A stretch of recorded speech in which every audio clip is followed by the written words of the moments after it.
Welcome to speedearning.com। दोस्तों, आप लोग सोच रहे हैं कि अभी कौन सा सेक्टर है स्टॉक मार्केट में जिसमें पैसा लगाना सेफ होगा।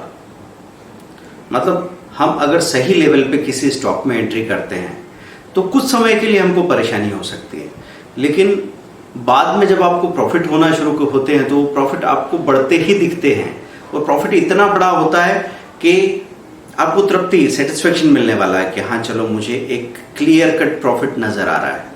अगर मैं ये बोलूं कि 2 लाख रुपए की कैपिटल पे अगर कोई व्यक्ति देखे कि 10 से 12 हजार का क्लियर प्रॉफिट निकल के आ जाए, मतलब आप अपनी कैपिटल का 6% या 10% प्रॉफिट लेके बाहर आ रहे हैं। साल में 100% की संभावना है। मैं पंकज जैन स्टॉक मार्केट में बहुत आसान लेकिन सेफ तरीके से आप सिंप्लीफाइड अप्रोच के साथ में पैसा कैसे बना सकते हैं उस पर बात कर रहा हूं। वीडियो को आखिर तक सुनना। इस वीडियो में हम बात करेंगे, इस महीने हम लगातार एक सेक्टर को गिरते हुए करेक्ट होते हुए देख रहे हैं, वो है इंश्योरेंस सेक्टर। आप इंश्योरेंस सेक्टर बहुत प्रॉमिसिंग सेक्टर होता है। लंबे समय में अगर बात करें तो ये सारी आगे चल के बहुत प्रॉफिटेबल होने वाली कंपनीज हैं, लेकिन अभी लाइफ इंश्योरेंस और जनरल इंश्योरेंस की कंपनीज सब में अच्छा खासा करेक्शन हुआ है और करेक्शन लगातार होता ही जा रहा है। और जब ऐसा होता है और लोग ट्रेडिंग के नजरिए से इन स्टॉक्स को देखते हैं तो मुझे लगता है आपने किसी स्टॉक को रोज लुढ़कते हुए देख लिया हो, पिछले महीने भर में 10 एक बार देख लिया हो, तो आप उस स्टॉक से चिढ़ने लग जाएंगे। आप अब उसको अच्छा स्टॉक मानना बंद कर देंगे और यहीं पे सबसे बड़ी गलती हो जाती है। क्यों इंश्योरेंस सेक्टर के स्टॉक्स में इतने करेक्शंस लगातार आ रहे हैं? क्या प्रॉब्लम हो रही है? जब लोगों की जान को खतरा है तब एक ऐसा सिनेरियो बनता है कि इंश्योरेंस सेक्टर पे क्लेम के प्रेशर्स आ सकते हैं।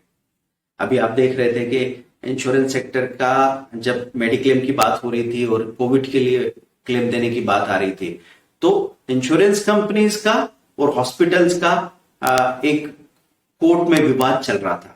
तो सुप्रीम कोर्ट में केस था और उनकी सुनवाई हो रही थी, तो ये सारी चीजें इस सेक्टर पर प्रेशर क्रिएट कर रही थी। अभी अगर ऐसी संभावना नजर आती है कि बहुत सारे लोगों की जान को खतरा हो सकता है और वहां पे क्लेम देने की नौबत आ सकती है, तो इंश्योरेंस सेक्टर पे उस चीज को लेकर प्रेशर आएगा ही आएगा। लेकिन ये लंबे समय तक रहने वाली बात नहीं रहेगी।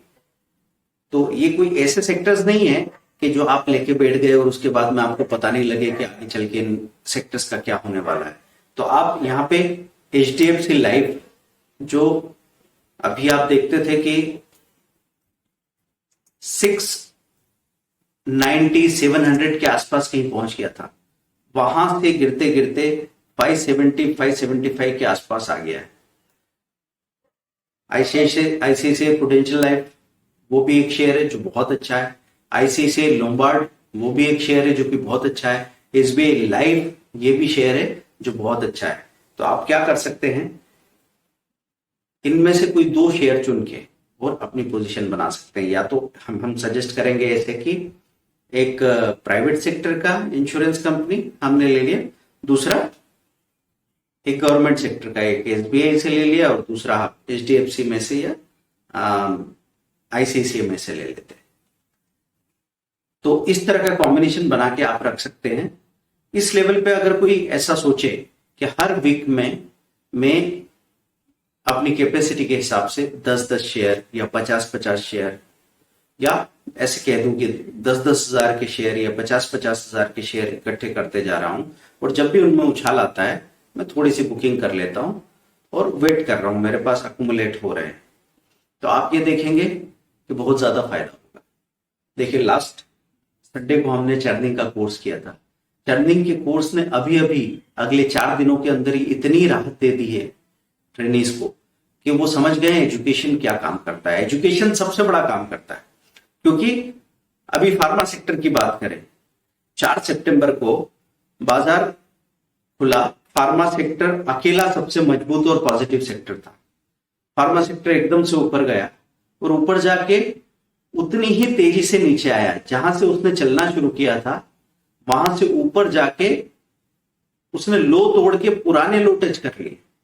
कितना बड़ा धोखा होता है अगर आप चर्निंग नहीं समझते हैं। तो चर्निंग में आप होते तो क्या करते, थोड़ी थोड़ी क्वांटिटी खाली करते हैं। हमने फार्मा सेक्टर के शेयर्स में से हर जगह से थोड़ी क्वांटिटी खाली की।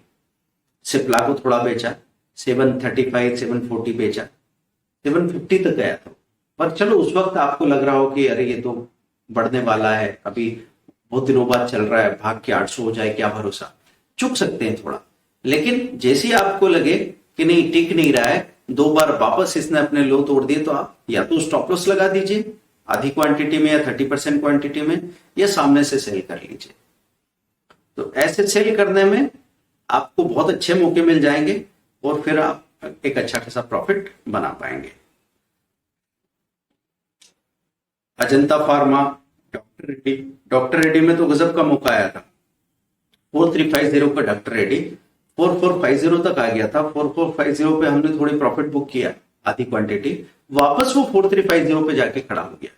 तो आप समझो 10 शेयर के अंदर ही आपको 1000 रुपए मिल जाते हैं। इस तरीके से चर्निंग करके जब बाजार गिरता भी है तो आप घबराने वाले नहीं है। एक्चुअली होता क्या है, कोई भी स्टॉक या कोई भी सेक्टर जब करेक्ट होता है तो डबल बॉटम बनाता है। डबल बॉटम में अच्छे लोग टूट जाते हैं, खासतौर पे तब जब आपके पास फ्यूचर एंड ऑप्शन की पोजीशन हो। क्योंकि फ्यूचर एंड ऑप्शन में आपको एक दिन पता लगता है कि आप जो 40,000 का नुकसान कल हो रहा था वो आज नहीं हो रहा है, आपको लगता है उसकी भरपाई हो गई और शाम तक वो लॉस 50,000 का दिखने लगता है। तो ऐसे में अगली बार कहीं 25-30,000 पे मिलेंगे तो आप अपनी पोजीशन छोड़ के भाग सकते हैं। और जब आप निकलेंगे तो वो सबसे अच्छी रैली जो आने वाली है, जिसके लिए आप इतने दिनों से इंतजार कर रहे थे, वो आपके हाथ से छूट जाएगी। तो इस वीडियो में हमने खासतौर पे बात की कौन सा सेक्टर ऐसा है जो सबसे ज्यादा प्रॉमिसिंग है, इंश्योरेंस सेक्टर। और उसमें ये जितने भी शेयर्स के नाम मैंने बताए हैं, आप उनका चार्ट देखेंगे। कैसे चार्ट देखेंगे? 5 दिन का चार्ट, 3 महीनों का चार्ट, 1 साल का चार्ट और मैक्सिमम चार्ट। तो मैक्सिमम चार्ट देख के अगर किसी भी स्टॉक में आपको ऐसे नजर आता है कि ऐसा चढ़ता हुआ ग्राफ बन रहा है, तो उस शेयर पर भरोसा किया जा सकता है। और आपको डर अगर लगता है क्या भरोसा, ये तो यहां से लुढ़कते लुढ़कते आधे हो जाए तो बहुत सारे शेयर तो हो ही जाते हैं, तो इनकी म्यूचुअल फंड होल्डिंग चेक कीजिएगा। साथ में इनका 200 दिन का मूविंग एवरेज 200 डीएमए देखिएगा। जब तक कोई स्टॉक अपने 200 डीएमए के नीचे जाके टिक नहीं जाता, तब तक उसमें लंबे समय की डाउनफॉल नहीं आएगी। अगर ये अपने 200 दिन के मूविंग एवरेज के आसपास पहुंचे हैं तो वहां पे आपको पोजीशन बनानी चाहिए। और 200 दिन के मूविंग एवरेज के नीचे एक mental stop loss, mental stop loss मतलब आप एक दिन स्टॉप लॉस लगाते हैं, बाजार बंद होने के बाद वो स्टॉप लॉस अपने आप कैंसिल हो जाता है। तो मेंटल स्टॉप लॉस इसलिए बोल रहा हूं कि सपोज मैंने 570 रुपए में एचडीएफसी लाइफ उठाया, मेरे दिमाग में 550 का मेंटल स्टॉप लॉस मैंने बना के रख लिया और मुझे पता लगा कि वो 200 दिन का मूविंग एवरेज उधर कहीं आसपास है। तो जैसे ही मुझे उसके नीचे जाते हुए दिखेगा, मैं अपना ये खाली कर दूंगा और किसी दूसरे स्टॉक में जो प्रॉमिसिंग लगेगा उसमें अपनी पोजीशन बना लूंगा। ये किया जा सकता है। तो दोस्तों हमारे साथ सीखते रहिए।